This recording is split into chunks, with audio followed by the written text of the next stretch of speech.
away from NC State, Yep. and then I guess you decide, hey man, I'm not going to play pro ball. You decide to get in coaching. What was that decision like when you Now, made I'll it? be honest with you. I remember having a very candid conversation with my college coach, Herb Sendek, on a plane ride home. Awesome. Yeah. Played at Florida State. I'll never forget it. We played at Mhm. Florida State on the road. We won the game.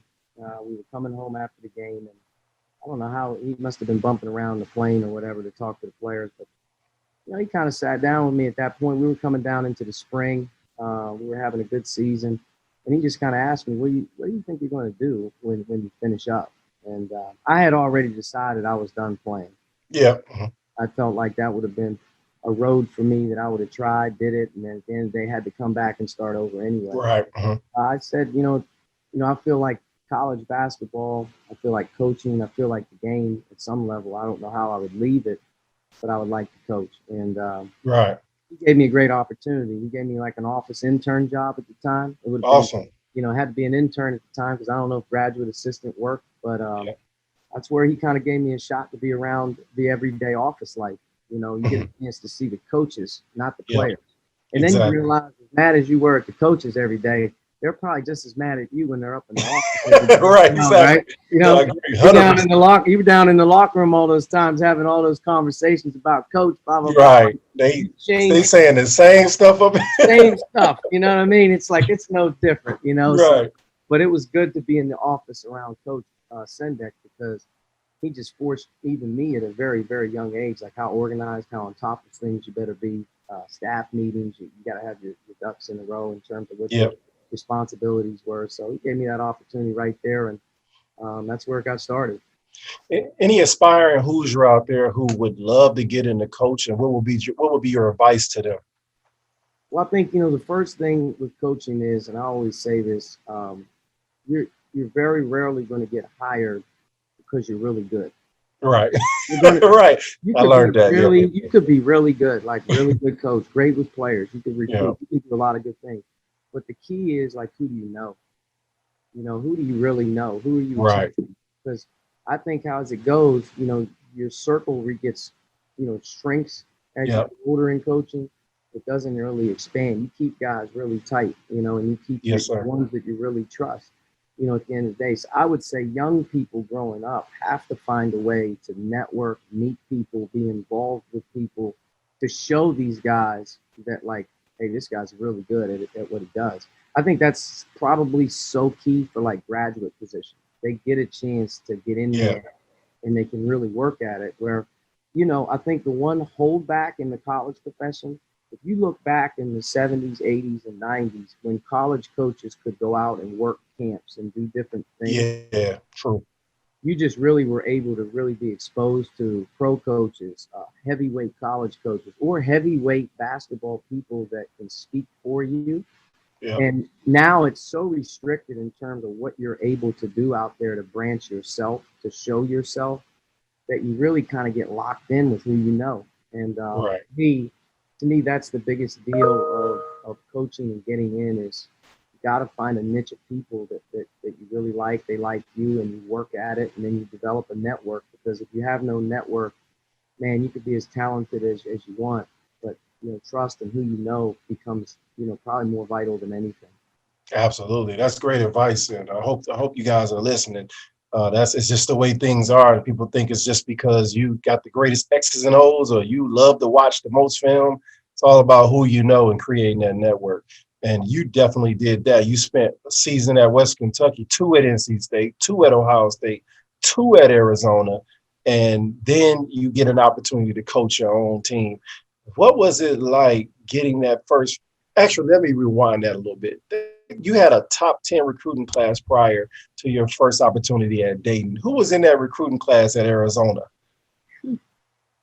Oh man, I think that the recruiting class that we had got right before I left was I think Nick Johnson's year. Okay, I remember him. Yeah. So Nick Johnson, Josiah Turner, Sadiki Johnson were committed. Yeah. I think maybe even Angelo Chol may have committed late in the spring after I had already left that first class. Nick ended up being an All-American at Arizona. That first year I had a great relationship with him, but I had a great relationship with the kids at Arizona when I left. And that's the Mhm. thing people don't really, you move on, man. And when you move on, it's kind of like you just erase what you were doing for the rest of your life. And then you kind of Exactly right. scratch. And like when you go from, like you said, you go from Western Kentucky for a year. Hmm. I recruited Courtney Lee, at Western Ooh, Kentucky. Anthony Guyton. yes. We had a great team. Like Yep. you move on, and then you go to the next place, which was NC State, Arizona State. I'll never forget it. And we got to Arizona State. I'm in Phoenix for the first time in my life, Hmm. West Coast, and like I think maybe second, third day on the job.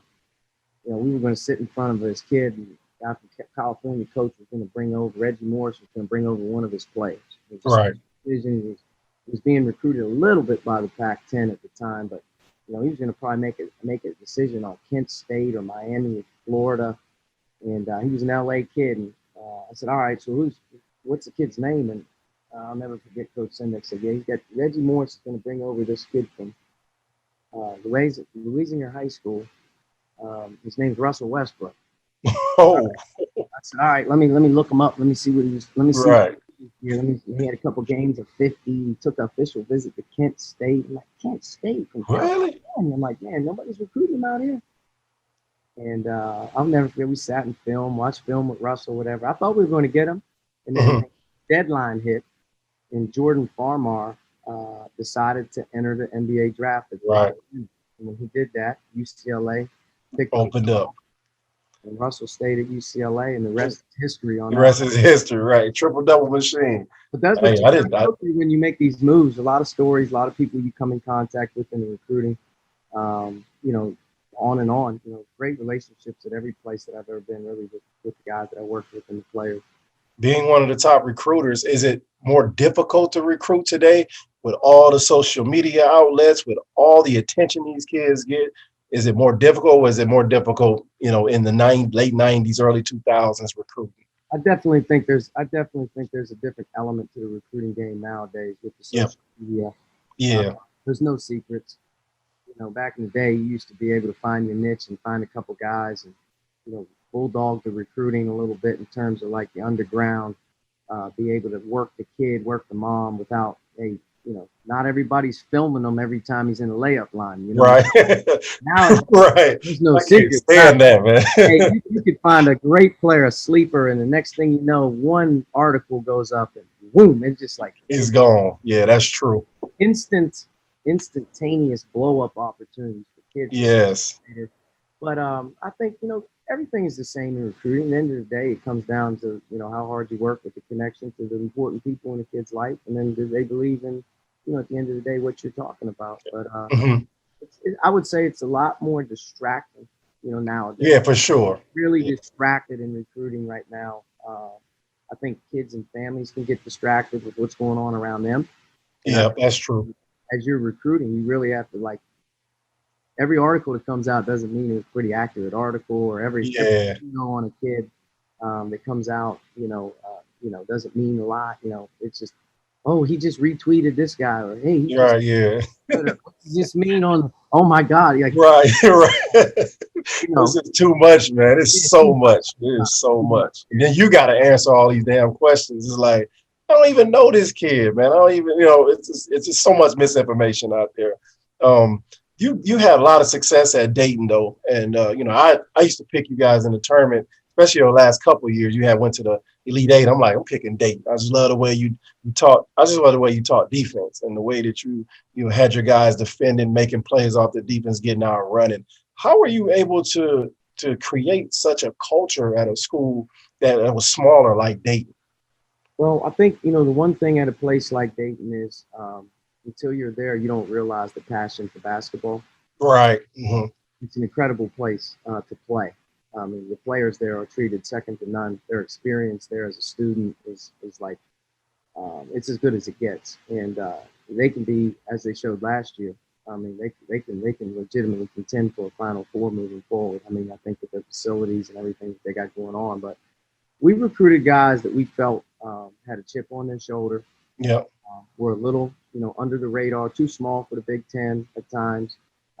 Maybe couldn't shoot quite good enough for whatever. Right. And them guys, man, it just seemed like at the end of the day, we were very fortunate as we built that one of our teams, our Elite Eight team, really, to me, uh, bonded, experienced highs, experienced lows, and then experienced the ultimate highs. Yes, I sir. think when the team of guys that came back off that ultimate high, you know how it is. When you win on the biggest stage, man, you don't forget it. Right. Absolutely. Those guys never forgot how we got there and how we did it, and Yeah. they stayed. You know, very rarely are you going to get an Obi. You know, Obi's Yeah, a for sure. National Player of the Year at Dayton, whatever it is. But you know, you're going to get really good players that are going to get older. And Hmm. if you do it right, and you take a couple impact transfers along the way, you know, that come for the right reasons, you got a chance to have a really talented group, which is what we did, and they stuck together through a long period of time and won a lot of games. And I think Yeah, you did. by the time we finished there, I think most of the players that you know we had there had great experiences. They Absolutely. got their degrees, and you know I'm happy that at the end of the day they have a place that they call home. They all go back there, so you know it was a good experience. Hey, I better see me a Archie statue up at Dayton at some point when you done with this thing, because I ain't know what the hell Dayton was until you start coaching there and start making some noise. So I mean that sincerely. The funny thing about it is AJ Don Donaher uh, was and was still to this day very close to Coach Knight. Okay. Donaher coached with Coach Knight in the Olympic Games. Hmm.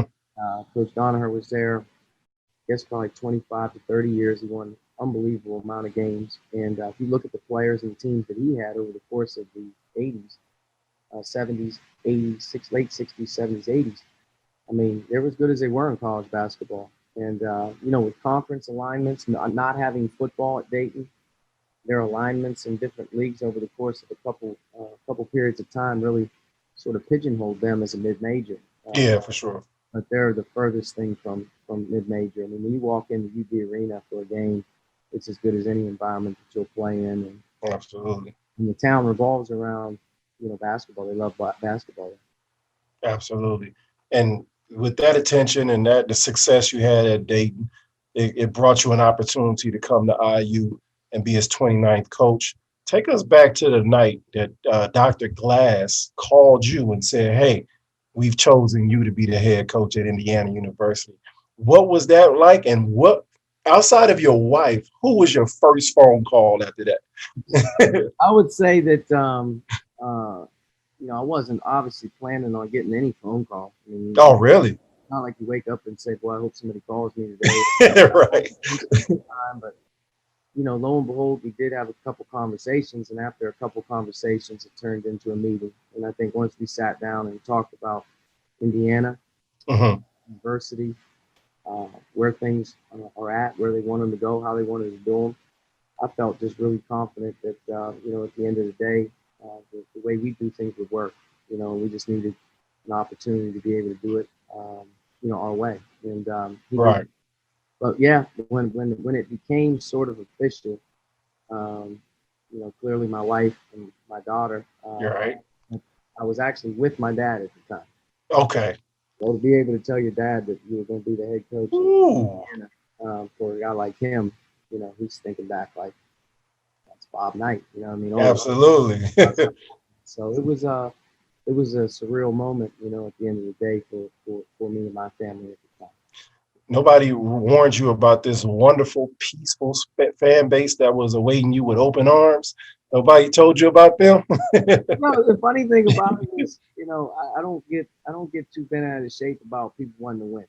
Right, for sure. I got you. I got you. I mean, at the end of the day, I mean, you can look at ESPN for the first 12 hours of the day, and I think the only thing they do on ESPN for the first 12 hours of the day is criticize every player and coach. Absolutely. Like, this is the world we live in. So like, but this fan base right here now, this is basketball 101. They love it. They love the players.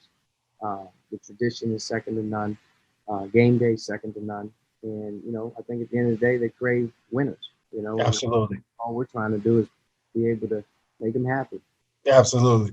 You was one of the rare people to get an endorsement for, you know, obviously I read this, but you know, it couldn't be true, maybe not be true. You got an endorsement from Coach Knight. You had an opportunity to meet Coach Knight, and what was your conversation with him like once you received the job from Indiana? Yeah, you know, I obviously you revere when you're here. You start to get a real sense of the who was here before you. And Yeah. make no doubt about it, the imprint of this program and the tradition of the program, all the great players that came here and played, it really starts and stops at some point with him. Right. And you have to be able to recognize that. And Coach has been really good to me. He Hmm. really has. I've had an opportunity to sit down with him, I think maybe once or twice in person. And Right. those conversations and some of the things that we've been able to discuss really doesn't center anything around basketball. Yeah. That most likely. Most Yeah. of the time when you sit down, I think, as you know, with Coach Knight, you start to figure out this guy's really smart. Yeah. Exactly. Some of the stories that he starts to tell you, and some of the, just the way that he talks, the way he's able to describe moments and time, Yeah. it's like you're in awe of him. He also scares the hell out of you. Right. For sure. Because you don't know sometimes if he's playing with you or Yeah. really serious. You have no idea. You kind of want to be a little guarded at the time, but Right. he was really good to me. And now that he's back in Bloomington, I just at all costs, anything that he needs, we want to be able to help. But we also want him to be happy and just peaceful. You know what I mean? He's earned that Yeah. right. I mean, when you arrived to IU and you wanted to I want to say reestablish the culture, because I felt like Tom Crean did a really good job, cleaning things up. He won some titles, he had some success, but you had to come in and establish your own culture. What are just for us coaches out there, and it's harder today because kids are a lot different. It's hard to establish a culture and really stick with those principles that culture is about. What are some of the steps you had to take to establish your culture at Indiana? Yeah, I think first you made a good point about Coach Crean. He did a great job here. Absolutely. Had great players, Yep. won a lot of games, and did a great job off the floor with the academics and whatnot. So, he deserves a lot of credit for where Absolutely. he finished. And I think, like you said, though, you have to find a way how you're going to be able to do it your way. Yes. You're going to have to find a way how to do it with your guys at some Hmm. point. I think as we looked at it, we knew very early we were going to have a lot of turnover. We just were going to have graduation. We were going to have recruiting classes, and we were going to get young. And the Big Ten is probably the one league in the country that if you're young, you don't get away with a lot. Yeah, exactly. Get away with a lot in the Big Ten if you're young, because it's an older league. It's an established league at times. Yeah. You can get worn down. You have to battle through your battles, so to speak, to be able to earn the right. And I think that's where we figured out we were going to have to do it. We were going to have to get classes of guys in here. We were going to have to, be able to try to develop fast at times, Hmm. play young people, and hopefully, we can get our situation where our identity on both ends of the floors, starts to become habit. Right. Yeah. Develop a habit, the routine, the year-to-year grind. But this is what we do. We're there now. I mean, last year's team. I felt last year's team coming into the season with no preseason all-conference guys, really no double-figure score on the roster, really coming back early with Romeo and Juwan leaving. That we had a lot of different guys we're going to have to put together.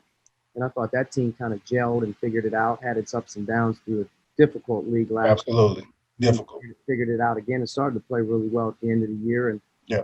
pandemic doesn't hit, we're playing in the NCAA tournament with a team that had a great schedule that I thought could have played against about anybody. Absolutely.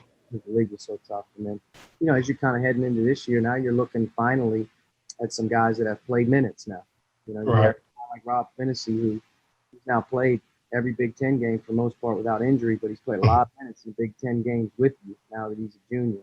Al Durham is now a senior who's played with you. So you're starting to see some guys that have now played in the games. Trace and Armand, as two freshmen, played a lot of minutes last year for us. They're back sophomores. So, and then you have you continue to bring in young talent, and you need those guys to be able to mesh with the upperclassmen, which I feel this is a great mesh group. This group meshes well. And what is it? I feel for coaches today, especially at the power conference schools, who have to try to build a culture in the time of one and dones and people, and it's really just wild west free agency at times when it comes to college basketball today. Explain to the fans who don't understand how difficult it is to build a culture, because when we were coming up, a lot of 4-year players, Coach Knight, I don't think Coach Knight ever had a one and done. I really don't. I have to fact check that, but I don't remember. I think Jared Jeffries might have been the first to early leave. early 90s, Yeah. early 90s to mid 90s to late 90s. If you start to think of the great players, I mean, and how old they were, Hmm. but Grant Hill was a senior. He was a senior. Yeah. Bobby Hurley at Duke was a senior. Um, you look at even the Fab Five, as crazy as it is, they were there 2 and 3 years. Like that would never happen in today's game.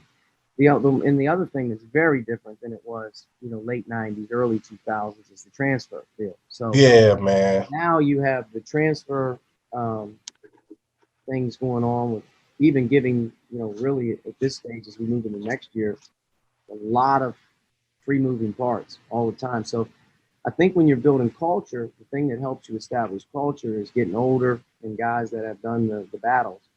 Uh, Yeah. Nowadays, the thing that's tough is to stay old. Your roster Right. Yeah. is changing. Sometimes you get old by taking transfers nowadays. Yep. Sometimes it's not as easy to take 4 or 5 freshmen a year. Sometimes it's easy to take a couple transfers nowadays. So you have to really, to me, roster management is Yeah. very You're a GM now. roster management, man. You're always pigeonholing who's leaving, who's coming. You're Yeah. always questioning who could leave, during the year, and then you're Yep. looking on the horizon of what can happen to make us better when you have the season end. So I mean, your roster, some cases, your roster doesn't change till the first day of school. You're right, for sure. Yeah. You and you for all those aspiring Hoosier fans, and Hoosier has fans have the best fan base to me in America because they just love basketball. The state of Indiana, period. When your coaches go out to recruit, what are the non-negotiables you look for in the Indiana basketball player? I think the biggest thing is competitiveness. Yeah. I don't think you can put a value on how a kid competes and how a kid wins. Right. There's a lot that goes into that, and Mhm. the fabric of where he's coming from in terms of the basketball fabric and his fabric that's around him. You know what I mean? You have to be able to coach a guy that you want to coach your way. You can't Yeah. coach your way; it's not going to work, so to speak. But I think winning and competitiveness is the deal. And I think the second thing that we're constantly trying to find is that talent, that transcendent talent that you can see, Yeah, for sure. that you know that you can bring the best out of them, whether that's the weight room or whether Yeah. that's your individual, whether that's your style of play, who can fit what we do and get better. You know what I mean? Is this guy right here? Boy, I believe in him because at the end of the day, I know with the way that we shoot the ball every day or the way that Yeah. we train in the weight room every day, that this guy's going to be able to really max out in a year or two. So I mean, I think winning and competitiveness is huge. But I think second part of it is that talent, but also that ability that you feel you can make better. Now you're an ultra competitor because first people don't understand about you. You were a hooper first, and hoopers are ultra competitive and they hate to lose, and it carries over into coaching. Yeah. When with the sensitivity today, have you had to rein yourself in a little bit when it comes to what you say, how you say, it? Give a little maybe a hug after practice that you normally wouldn't give? Do you find yourself having to do that? I think everybody has to be mindful these days, how you talk and how you Yeah. act. I mean, there's no longer, with, like you said, social media or, what's acceptable, to certain people. Just it isn't like it. You're not going to get tapped on the back of the head, or you're not going to get in a huddle and somebody's going to grab your jersey. You get in trouble for that now. Right, for sure. I think that the practice setting is where you have to be yourself. I think in a game setting, players have to play. Yeah, for sure. Not that you're not going to, show emotion during the game or whatnot, but I think what you do every day in practice and what you do every day with your guys when you're working at it, that's when they have to see who you really are. You have to be yourself. So we get after it good. But I think there's a balance to it as well. You got to get after Right. it. At the same time, like probably the greatest point that's ever made to me is like, you got to be a teacher too, though. You gotta Absolutely. find a way to teach. You can't teach Yeah. if the guy's really talented and you can't teach him how you want him to do it, then that's on you. You got to find a way to teach too. So, how do you teach? And sometimes, that's more one-on-one. That's more watching film. That may be you and a kid on the court by yourself, where you're comfortable, just kind of explaining things. But definitely have to get after it. Well, Coach, I got two hugs in my 4-year career. One was on senior night, and the other one was right there, and Yep. that's considered a headlock. So I'm a little bit pissed that I didn't get a chance to come up in this area, gets in this time period to give me some love, man. It's we Calvert and I talked about that yesterday. We when I played, we had three McDonald's All Americans leave at that time, and I was explaining to him. I said, man, it was just a transition time from players like yourself, players like myself, who didn't need that in order to compete and succeed. We just wanted to hoop and win, but we had players that needed a hug, and they needed the love as well as the teaching, and it was just a transition period. Now we're at the ultimate end of it. To now we really see everybody has to change that, and I feel for those ultra competitive coaches like yourself that. And nine times, sometimes you need to grab a mug every now and then. Hey, come here, man. Let's look at my face. We in the battle right now. Let's go. You know what I mean? So, but now they can perceive that as abuse, and it's like, damn. No Okay, so question about it. I mean, I think that's why you look at guys like Coach K, yeah, look at guys like Tom Izzo, you look at guys that have really been doing this thing a long time yeah, that are able to still be successful because you know how Coach K and Coach Izzo and how competitive they are, and they're able to still be successful now in this time with the great players that they have. And so you got to morph, you got to move around, you got to be able to change a little bit around you every once in a while. But I guarantee you, the absolutely. guys that play for Coach K, guys that play for Coach Izzo, they probably tell the same stories that they did to the guys that played 20 years ago. It's a little different way of delivering the message, probably sometimes. Absolutely. I'm good friends with a couple of Michigan State former players, and they would say that Izzo's verbiage was just like Coach Knight's, but the difference was that his assistants and himself, there was always a kind of a follow up to it. There was always a follow up. If something was going on with a kid, the parents would be notified to say, "Hey, man, is everything okay with AJ at home?" Right. If something was going on. So that's a way to combat that. And I mean, I'm all for the player coaches and a little bit more love, but we came up in a different time, man. It was like you either do it or you don't. There's No, no that's love. exactly right. You're either getting it done one way or the right way, Or or get, there is no or other get way. the hell out. And but I'm always mindful of your time, man. Just a couple more questions, man. Especially with the COVID and the pandemic and the social injustices. How is your team faring in this difficult climate, and what things have you done to help them, cope with the players that are affected mostly by this? What have you done to help them cope? Well, I think very early on, the whole pandemic, it hit. We actually played the night before in the Big Ten Mhm. tournament and got canceled the next day of the game when we were supposed to play. So it was sort of surreal that it was all happening. Then the tournament got canceled, and then next thing you know, everybody separated for like 14, 15 weeks straight. Absolutely. So in the midst of all the 15 weeks, and then you had the tragedy with George Floyd. Yeah. That's so you're dealing with a lot of emotions with young people, and they're spread out from you. They're not around you. Typically, how it goes when you're with your guys and something needs to be done. You get together. So learning how to get together Yeah, for sure. like this on Zoom or whatever it may be. And we had a lot of conversations like that surrounding, ways to stay busy, ways to stay productive, during the pandemic at home when you don't have the facilities, when you don't have this and that, and being safe and smart, Yeah. this thing obviously at that time we didn't know much about, but we're further ahead now. So trying to help them understand what's going on. With the social injustice stuff, I think that just started really with a conversation, like everything. I mean, players need to talk. Yeah. Grace Thompson was in Minneapolis at the same time and participated in a couple um, activist, safe and activist opportunities that he had there, and he was deeply impacted by it. Really Right. impacted. To hear him talk, to me, really showed the maturity that he had made as a person, just an understanding, explaining it to our players. But we're talking about it a lot. I think Yeah.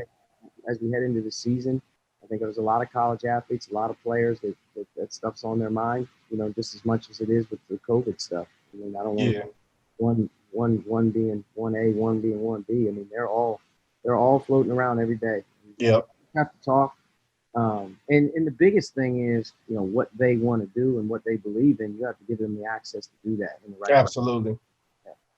Did your coaches find yourself, kind of getting a little closer to the players, getting a little bit more intrusive on how they feel, or are you guys just kind of letting them come to you if the issues I arise? think you try to hit it on the head. Hmm. You want to get some things out there sometimes and see how they feel. Yeah, for Whether sure. that's the social injustices, or whether that's incidents that they're reading about, voting. Yeah. Guys are Hmm. important to vote. There's all kind of topics right now that the guys we need to bring it to the forefront to see what they think, what they understand. And sometimes they'll bring them to you too. Sometimes Right. you got guys saying, "Hey, coach, I think we need to talk about this. We need to do Right. that." I mean, you have to do both. You know, it's it's like a family, man. It's Absolutely. like a family. It is. It's like having 12 or 15 sons, and then you got assistant coaches. I mean, you got a big group of people that care. But I would say that once the pandemic really started to evolve, and we started to get further away from each other and further away from it became much more about how's everybody doing, rather than you were staying on your conditioning, stuff like that. I mean, it became much more about how are you handling this? How's your mom doing? Is she working right now? How is your sisters and brothers doing at home without going to school? Are you having to take care of them? There's all kind of things that you started to really think about, on how these guys were being impacted. The normal everyday life had changed so drastically at a young age, um, and they're watching a lot of struggle. And they're watching a lot Right. of struggle, whether their families had to stop working, or whether they couldn't go anywhere, they didn't have anywhere to go. I mean, there's a Yeah. lot of different things, I think, that put it in perspective of what they're going through, which you need to be mindful of. Yeah, I think the NCAA doesn't it hasn't got enough credit. I think they've made a lot of the necessary adjustments to help our students. And you bring up, and I remember when I was at Northwestern, there was like something that the NCAA allowed you guys to do. So if a player couldn't afford to go home for a funeral or something like that, they're able to fly and do a lot of different things. They were getting food, some were getting payment. The last couple of things, two things I will to talk about are, I know I was when I was in college and I was younger, I was against players being paid. But as I got older, and I said, but I also see what issues being paid could bring. Do you think that college players being paid to play is the answer, or is there another answer for making this equitable for everybody? I don't know if it's going to solve all the problems, but I will say this, that the game has changed so drastically to television revenue, and the amount of money that's being brought in right now due to the sports. Hmm. It makes some sense that the guys that are playing every night on television and doing everything they can for the schools to be able to help themselves with their own name, image, and likeness. Absolutely. I Okay, agree. paying guys salaries or stipends and all that. I don't know about all that, but I Yeah, I know don't either. I know all this. If you're a great player at Indiana, and you're an All-American, and they sell your jersey. I'm just putting an example out there. Your For jersey, sure. jerseys out there for young people to buy. Right. Why should you not be able to prosper off of that? That's you. That is Absolutely. who you are. That same thing with advertising. Same things with social media platforms right now. How things are growing. In just a fast way that these young guys and girls in general, just that go to college, have a lot of on their plate. And Yeah, for sure. just because you play there nowadays for 4 years or 5 years, you get your degree, and then you go on with your life, doesn't mean that time period you shouldn't have something to show for it, in my opinion. Because as you know, a lot of guys, when they're done playing ball, they're done playing. They're not going to play anymore. They're going to have to go earn a living doing something else, whether your education or whatever you want to do. But your time in college, you get that one opportunity. And if you're Yeah, able, you're able to do it right, you can do a lot of good for yourself. But in the meantime, while it's going on, definitely should be able to help, and should be able to put people in position to be able to, bring bring more positive things to their own lives, through their own name, image, and likeness. I definitely believe in that. absolutely. I always thought like, hey, it'd been awesome to have 20 grand to once I graduated from IU to access to get my life going, or to, just so I don't have to be out there struggling for a job, but I can actually live a little bit before I get my next job. I think, I do understand the Pandora's box that it opens if you start paying people. Your players will start pulling up in Bentleys and Right. you're like, man, where do you I get just this? think it's definitely from the outside looking in. I think it's easy for everyone to say, hey, they have student athletes have this right to make money. They should have this right to do it. From the inside looking out, being able to police that stuff and being able to figure out how this is all going to be navigated and monitored. I just that's an answer I don't think a lot of people have, which that's why it's going to such a level of being able to Absolutely. figure out, how they're going to pull this off. But it's coming. And I do think that Indiana University, just talking every single day to Scott Dolson, I love the way that they've approached it, just in terms of trying to be at the forefront of Absolutely. being one of the leaders in name, image, and likeness. So I really, really like the plan. I love the talks. We talked to Mark Cuban. We talked to a lot of different types of people about Yeah. how this can transcend things for your own student athletes in general and the perception around your athletic department. So Yeah.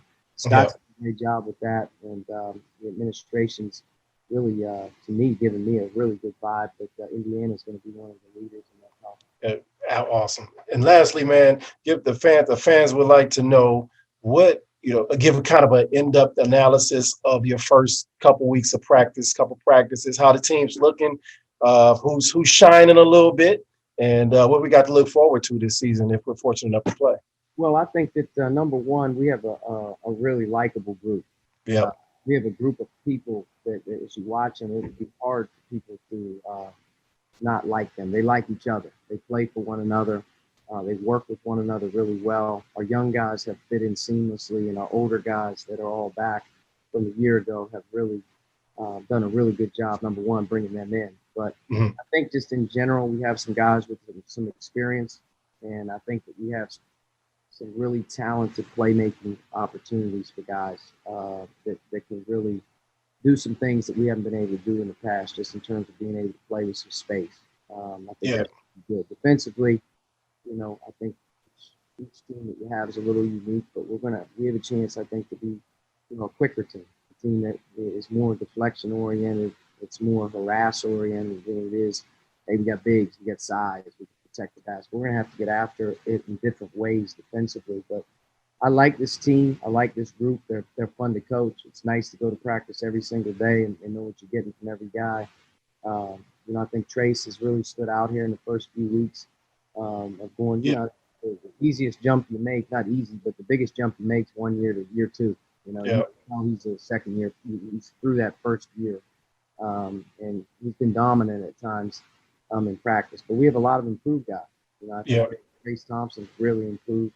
He's used the off season to really improve his game. He's been able to establish how important he's going to play a role for us. And our young players are all super gifted, and they all have Yeah. a chance in their own way to really impact the team. I don't see one player that doesn't have a chance to really contribute this year. So it's a good group. It's going to be a good group to watch. It's going to be a difficult navigation with COVID and Yeah. all the stuff that's going on and scheduling. It's been a mess. But if you just erase all that and you just look at your guys every day in practice, you say, you know what, these guys can put a couple of these couple things together and we could do this well. This team can play. This team can play a little bit. So I'm excited. Excited. We got some knockdown shooters out there. They really improved their outside shooting. Really worked hard on it, and That's good. a couple of our returning guys like Al, who played last year, and Rob both finished the season last year, really shooting the ball well. So I think they have confidence right now coming in off the off season.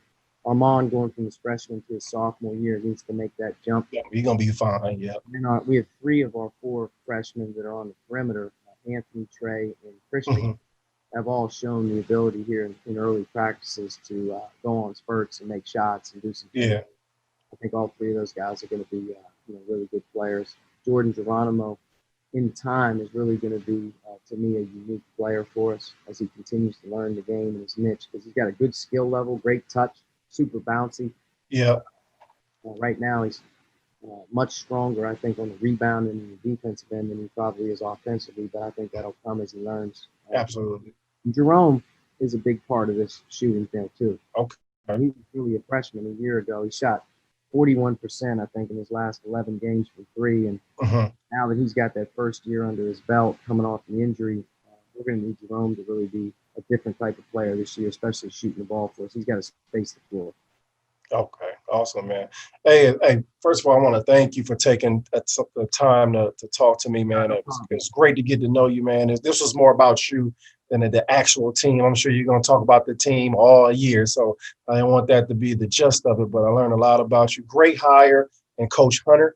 I had a chance to meet Coach Hunter, when I was out on the road, and he was one of the few assistant coaches who actually sat down and talked to me, and I always remember that because some was just so wrapped up and what they got to do, or just don't want to give you any game. And Coach Hunter gave me some game, and when I saw it, I was like, that's a great guy, man. So I want to commend you on that as well. And always was happy when you got the job, man. And I think it was between you and Chris Collins, not between you two, but I know Chris Collins had got a call, but I'm like, I like either one, and it was like 1A or 1B, and you and your style, I think, is conducive to Indiana basketball. That starting on the defensive end, toughness, competitiveness. I think that's in a consistent manner, as we talked about. Coach Crean did a great job, in his time there, but just making it consistent to where that's what we see every night, win or lose. That's what we said. I think you're going to bring it. I'm not tooting your horn and saying that because you're here. I thought that from the beginning. So I wanted to get that out there. But, man, hey, have a great preseason, man. I hope we get to see some college basketball, man. And so put this stuff all and put that ball in the basket and get Indiana basketball back in the competitive frame. So we'll be in touch with you, man. Thank you for your time, Coach.